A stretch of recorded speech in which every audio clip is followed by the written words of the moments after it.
Pinterest traffic coming to your website, but no sales yet? We're going to cover how to turn these clicks, this traffic, into money. Welcome, guys, to Pinterest in 10 minutes a day. I am here to help busy mom entrepreneurs take control of their online business in just 10 minutes a day using Pinterest marketing. My goal is to help you understand the ins and outs of Pinterest marketing organically, teach you how to use it, share success stories, provide actionable tips to get you ready to learn. Whoa, I just skipped the line. And help you learn how to make the most out of your limited time with your business, especially because it's summertime right now. So I have been doing a ton of background work in my business and I absolutely love it.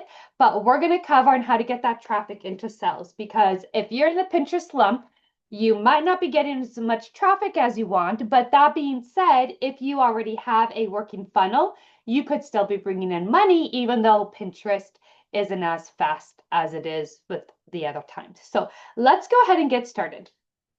Pinterest traffic is only valuable if it leads to sales, right? You can get as much traffic from Pinterest as you want, but if it doesn't do anything, it's not going to help you. I learned this the hard way when I first started my business about food storage, emergency preparedness, frugal living, a little bit of homesteading. I had over 3,000 visits a month just from Pinterest, but I didn't make a single dime, guys, for over a year. Okay. I finally bit the bullet, did what the experts were saying, niched down, and my traffic decreased to maybe 1,000 a month, but I finally started earning money. Okay. The statistics show that only 2 to 3%, 2 to 3, we're not even in the 5 percentile, guys, of your website visitors actually convert into buyers without optimized strategies. Okay. This is based on e-commerce data, but it is true. If you don't have an optimized Pinterest strategy, then the conversion isn't going to be there. That traffic into sales isn't going to be there. Your website must guide these Pinterest visitors towards a clear call to action. Now, if you weren't here on the last one, how do you get traffic in the first place? Go back to my last episode. Because if you're not getting traffic from Pinterest, then converting them into a sale is going to be even harder. So you need to go back to make sure your Pinterest is set up accurately to actually bring traffic. And this episode, we're talking about how to convert that traffic into sales. Okay. We talked about setting a monetization goal, whether it is selling a digital product, a service that you offer, whether it is an e-commerce item or affiliate links, covering that. And conversion is a huge thing with Pinterest. And I tell this to my students in my online class. I tell this to the clients that I coach with. You need to have a general map of your sales funnel. So how a pinner is going to go from seeing your pin, clicking on your pin, to actually making a purchase, right? What is that stuff in between? For me, typically it's from a pin to a blog post to a freebie onto my email list, and then typically they convert through that email list, or when they sign up for that freebie, there's a thank you page or something like that. But knowing what is in between and specifically setting up your profile to this is key. Okay, so there's a few questions that I've been getting that are super related to this that we're going to cover. And one is, my Pinterest traffic is growing, but nobody is buying, right? What am I doing wrong? A lot of the first reason is one, your traffic could be completely not related to your niche. So I recommend going in and looking at your analytics and which pin is coming. I'm trying to think of the one off the top of my head. I think their number one pin was 15 items you need as a newborn, but yet they were selling a parenting course, and there's a disconnect there. So they're not going to buy because there's the disconnect. So definitely looking into your analytics. But the other one is making sure your website has clear call to actions. If they come from Pinterest, do you want them to sign up for your email list? Are you having them click on an affiliate link? Are they signing for an actual link to purchase a product? Making it very simple and that clear call to action. But we're not being sketchy about this. So if you have a pin that says must-haves for newborns, you better send them to a blog post or something that has must-haves for newborns. You don't want to just send them to a general homepage, because then they have to do the work to find the must-haves on the blog post, and they're going to go back to Pinterest and you've lost that, okay? You want whatever is on that pin image that you're promising on that other side of the click. So you definitely need to be sending them and having the call to actions align. If the pin says must have items for newborns, generally, right, like that, and it's a blog post, great. And in the blog post, you have affiliate links. But if it's must-haves for newborns, buy now, on the other side of that affiliate link, you're probably going to have a shop page with it, okay? So it all depends on your call to actions on your pin, on your website, and making sure it all aligns. Another example is if you're selling a digital planner, a Pinterest pin goes to a sell page with the planner. If the pin is saying digital planner for ADHD, right? Buy now, it needs to go to that product page versus going to your home page, and then they have to search through that content and find. So you really need to be specific with those links and make sure the pin link is giving the pinner what they need on the other side of that click, okay? The second question is, how do I use Pinterest to sell affiliate products? So pin content is this content that your pin needs to solve a problem that your audience has. And the best way to actually make money with affiliate products is to use blog post or some type of video to share what that is. If you have a link and it directly goes to Amazon, right? 5 emergency radios and it goes to Amazon, you're not really giving them any incentive as to why to sign up through that affiliate link for you, versus a pin that says 5 emergency radios, which one should you get? And a blog post that talks about all these radios, and you have 5 different opportunities for them to click there. They're much more willing to click and buy through that link because you've added that value.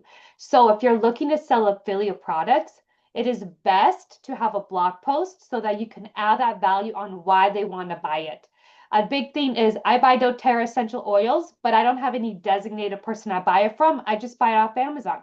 So if you're selling essential oils, why should they buy from you and from that website versus Amazon? Well, you've already given them all this information. It's really easy for them to just click and buy next because you've given them that content, okay? Also, just having a clear call to action. Buy it here, check it out here, learn more here.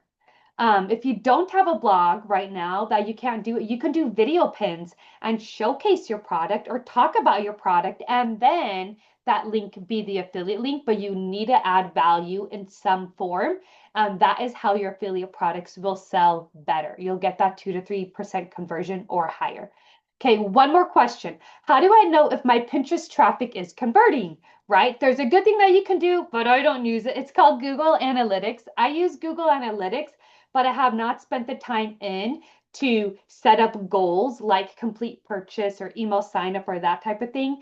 But looking at your Google Analytics and looking at your Pinterest Analytics and seeing which pins drive the most clicks and optimizing that content. I talked about this earlier. If you have a pin that's giving a ton of impressions, but not getting any clicks, why isn't that pin getting clicks? What can you do to change that pin to get clicks and give you that traffic? We talked about that last episode. But now that you're getting that traffic, how come you're not getting the sales? Is the pin traffic completely unrelated to what you're selling?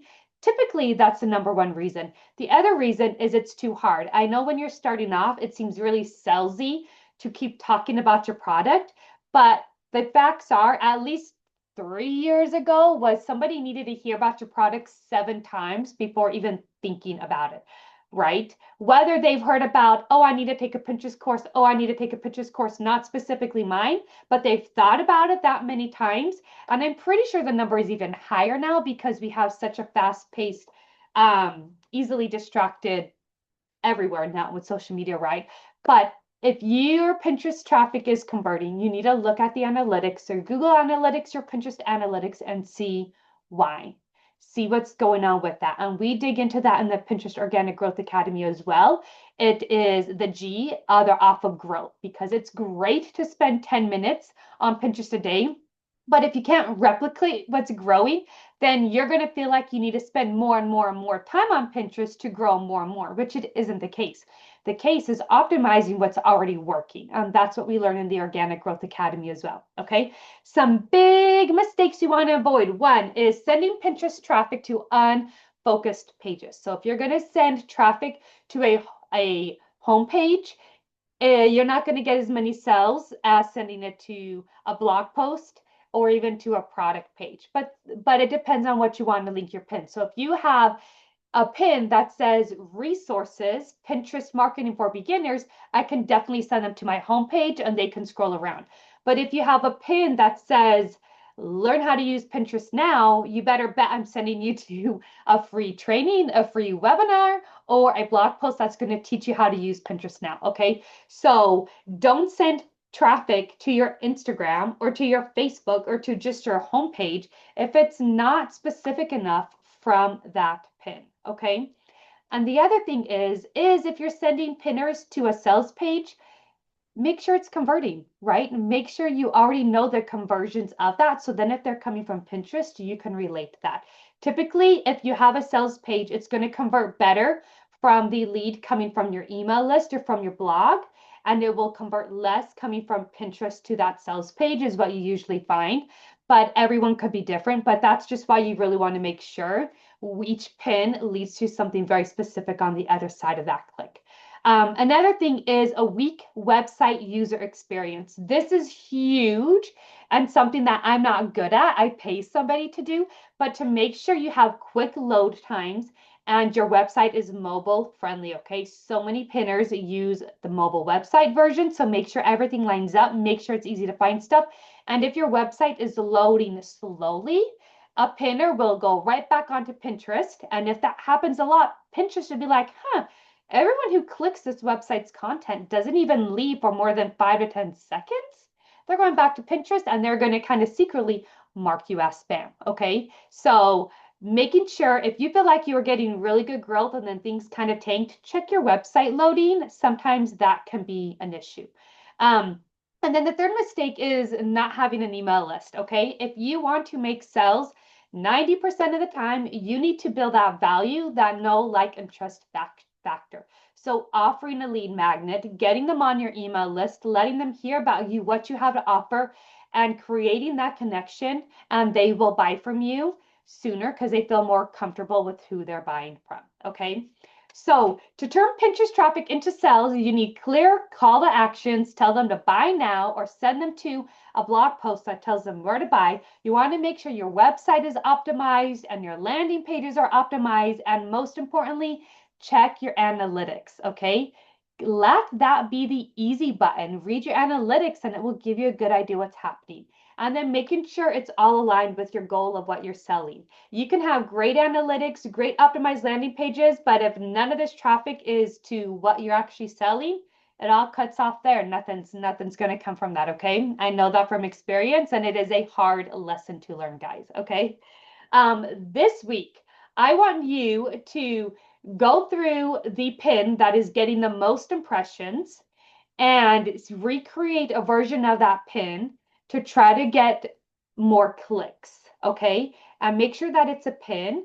If that pin is linked up to that monetization strategy, does this pin link to the ultimate, like, is it following a pathway to what you're planning on making money in your business? Okay, guys, thank you so much for listening. Let me know if you have any questions. Head on over to my free Facebook group called Women on Pinterest. You can head in there, ask the questions you have. I will happily answer them and I will chat with you guys later. Bye for now.